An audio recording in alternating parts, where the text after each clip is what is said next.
right, so listen. So we just did our top 5 of most anticipated shows. Reason being that became our top 5 is because they just recently announced that Black Panther is going to have its own show. Mr. Coolidge is going to be involved. I wonder if this will be Ryan Coogler. Thank you. Yeah, you're right. It is cool.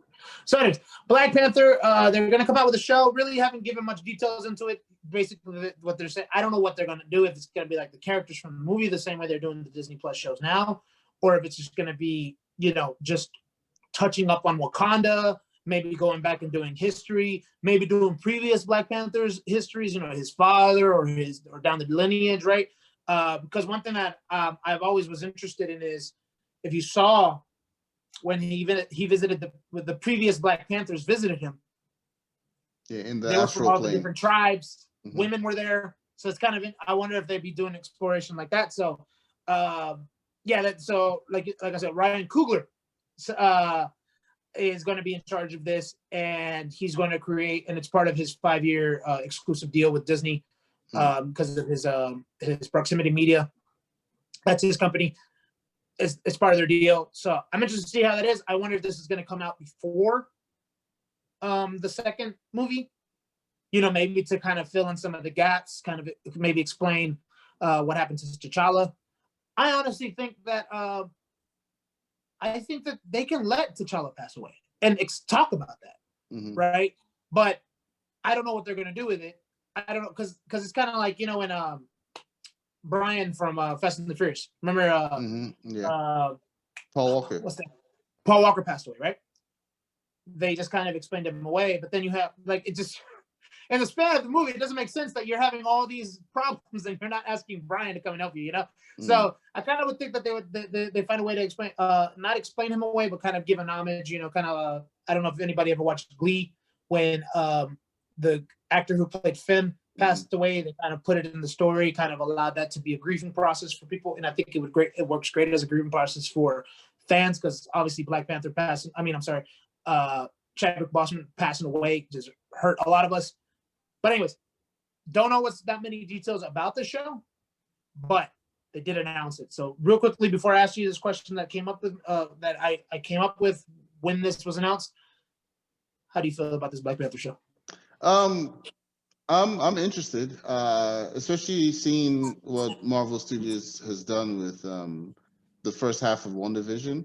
I have my issues with WandaVision, but I think it shows a real commitment to expanding the universe in a way where they can tell deeper stories that you can cover in a 2-hour movie, right? So I'm very interested to delve into Wakanda and see what that's all about. I told you when I watched Black Panther, after I was done with it, my first thought was, okay, when am I going to take my parents to go watch it, right? Because I loved it because of just the Africa of it, if that makes sense, right? It was oozing African culture, and not just Africa is a continent, so you've got different countries, cultures being represented in that movie, and I loved it. Obviously, we couldn't stay in Wakanda forever because they had to go to Korea to do other missions and other stuff. But this is a chance to delve into some of those side storylines, maybe delve into some of those other tribes that were there in that mountain scene when they were choosing T'Challa to become the Black Panther. As for your thing about whether this can bridge the gap about what happened to T'Challa between that movie and the second movie, I hope they don't go that route. I hope they touch on it in the second movie. I feel like I feel like there's less of a guarantee that people are actually going to see this show than people will see the second movie. And I think relegating, the death of T'Challa to a TV show might be a bad call. They might touch on it there, but I think they also definitely have to touch it in the second movie. But yeah, so what was your question going to be? So my question is, because they're coming out with so many shows, right? Mm-hmm. I don't think this is true for MCU, but I do sense it for other franchises, which is oversaturation. right, you start getting a little bit of franchise fatigue. I remember a while ago when Avatar announced they were coming out with a sequel, I was like, cool. When they announced they were coming out with 4, I was like, why? You know, it's just like, seriously, like, that's just, you gotta draw a line. Like, I mean, obviously there's series that have long franchises that have expanded and done so many movies. Rocky comes to mind, Rambo comes to mind, but even the last Rambo, I don't know if I explained this on the show, but the last Rambo I thought was horrible, even though they did with Mexico, which I should have gotten, you know, I should have been proud, but I thought it was bad because they kind of jumped the shark or nuked the fridge. I think that's when I told you about the nuke the fridge phrase. But Rocky, remember they had Rocky 5, which was kind of like, ugh, but then they kind of brought it back, and then now with Creed and all that stuff, it's working. So there are some that do work, even if they go for a long time. But then there's also, for me, like Jurassic Park. Jurassic World was great. Then they came out with the second Jurassic World, and I'm like, okay, this one kind of was like, you guys are trying to do a little too much. But the biggest comparison that I could think of, and this is from just looking at some of the comments on the pages, like when people posted about these kind of things. When they announced this for the Black Panther, I didn't hear anything about media fatigue or franchise fatigue, right? But I did hear it when they announced the spin-off to Rosario Dawson's character in The Mandalorian. Or when they announced other movies that are coming out. There's other shows. There's all these different cartoons. Remember me and you talked about watching some of the stuff from Star Wars, and also one of the things that me and you thought about was like, that's a lot of franchise to watch. Yeah. And you're kind of like, nah, I don't know if I'm gonna do that. So it's strange you say that, because and maybe we're just not on the same pages, same Facebook pages and all that stuff. But when I heard about Ahsoka and all the other things that Disney forecasted that they were going to bring out, I heard like overwhelming. Okay, you know what it was? There were a lot of Star Wars fans that were excited for it, but then there was like an inundation of like Star Wars fans that just were like maddeningly excited for it after Mandalorian season 2 ended, because after season 2 ended, there was a chorus of fans that were just like, this is a show that has finally done Star Wars right. They finally did Star Wars justice. I didn't realize it till after season 2, till the end of season 2, how much people were really like hurt by how Luke Skywalker was portrayed in episode 8 of Star Wars. Right? They thought they pissed on his legacy and all that stuff.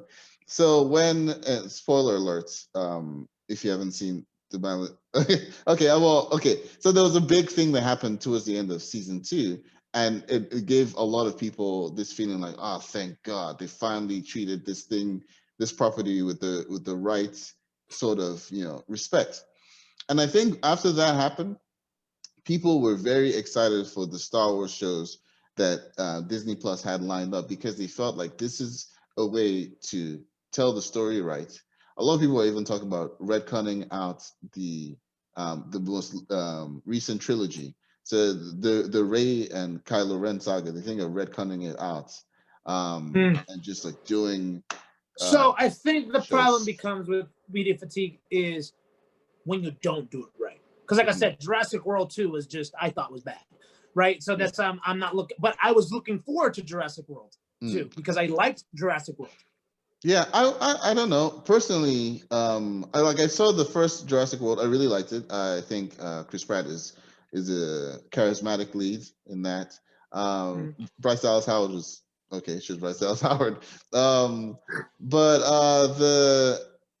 I saw the trailer for the second one, and I was like, okay, yeah, I'll watch it.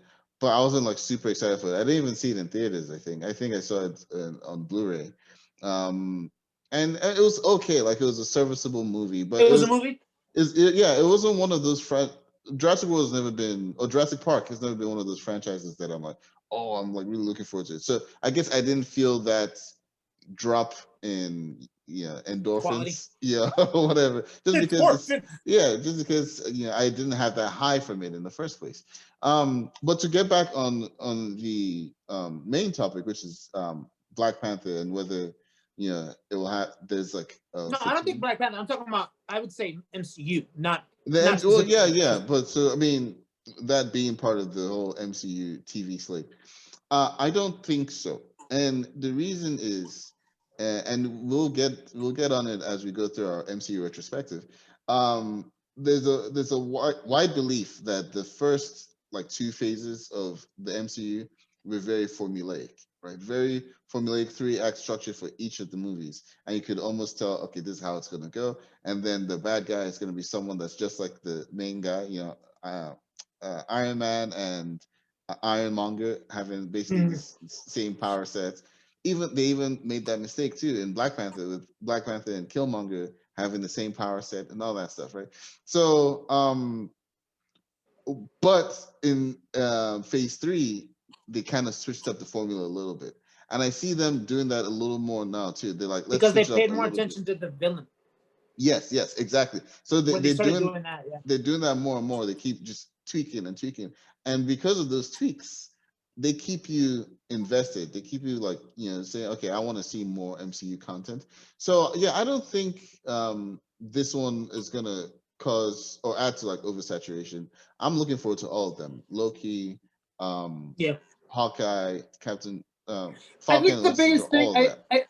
I think the biggest thing that comes out of that is that it's when you do it right that you can maintain, because like you said, the shows for Star Wars seem to be doing good because they probably have, obviously within season 1, season 2, it's going to be the same people. Same thing with the Attack of the Clone shows, right? Same thing with the first 6 movies. It was George Lucas completely in charge of it, right? Writing it and all that stuff and directing some of them. I think the problem was with the other movies. Rogue One wasn't a problem, but Solo was a problem because first you had these the 2 directors come in. Disney doesn't like the direction. Then Ron Howard comes in, so now he has to salvage some of the stuff. So it's not going to be a completely 100% like smooth. Then you had all these different. Why J.J. Abrams removed himself from the second and third movie when he did a good job with the first one, I'll never understand. Yeah. I think that's problem is that there's no smoothness to it that causes a little bit of. Yeah, that latest trilogy, one thing that everyone will tell you is that there was no. You can tell that when they had this in mind that they're going to create a new trilogy, they didn't know where it was going to end. They had Where no it was gonna idea. end, yeah. Yeah, you can literally in the first time you see Luke Skywalker in Episode 9. Again, spoilers, but you should have seen it by now. The first time you see Luke Skywalker in Episode 9, he's already kind of retconning stuff he said in Episode 8. Saying that, oh well, I know I said this, but I didn't really mean it. And it's like why are you crapping on Zeus is holding his ears? You can remove it. Can you hear me? Yeah. So anyway, the thing is like, why are you using your last movie to crap on your second to last movie? Like it doesn't make sense. And for me, even though I actually thought Episode 8 was a decent movie. I thought it was good that they were veering in like a different direction. I understand now, watch after finishing Mandalorian, why a lot of people didn't like that. Like there were I saw people's reactions of the finale of Mandalorian and they were like crying. They were crying real tears because of what happened. I'm serious. Like Star Wars fans are like they're hardcore with it. And I got it. I finally understood. But at the time when I watched Episode 8, I kind of liked it. And I didn't like that they took large portions of Episode 9 to be like, okay, hey, that thing we did in Episode 8, just forget it. It was crap. Yeah, I was like, nah, that means you didn't have a plan and it was stupid. It's kind of how they went with Poe. Like Poe hit him from Episode 7 through Episode 8. Yeah. Didn't make sense. Different character, completely. Yeah. But one last thing. Where the Star Wars shows differ from the MCU shows and movies is that every MCU movie and show to a certain extent is expected to tie into each other. Mhm. You know, you might And the miss. directors and the writers and all have to collaborate Yes, to they make sure all you're not contradicting somebody. exactly. There might be certain things that you don't really have to know from like the movie Ant-Man to get what's going on, in the rest of the movies. But for the most part, things do connect. Oh, by the way, one thing we didn't touch on our WandaVision review is that when we first see Jimmy Woo, Randall Park, by the way, I kept saying Daniel Park, Randall Park. When we first see Jimmy Woo, he does the card trick thing, which he kept trying to do. Yeah, I know. I got that reference afterwards. Yeah. Yeah, which is pretty funny. But little things of that. It's all interconnected. The Star Wars shows are telling different stories throughout the galaxy, and there's no real reason to actually watch all of them. It's like, oh, if I like this character, Boba Fett, then I will watch this show. If I like Ahsoka, I'll watch that show. But it's not a thing like if I don't watch one of these, I'm gonna be lost. Whereas the MCU is, and I don't know whether it makes it better or worse. It depends on how much you can actually consume as a viewer. Sure. All right, cool. So in conclusion, MCU can barely do any wrong. Right.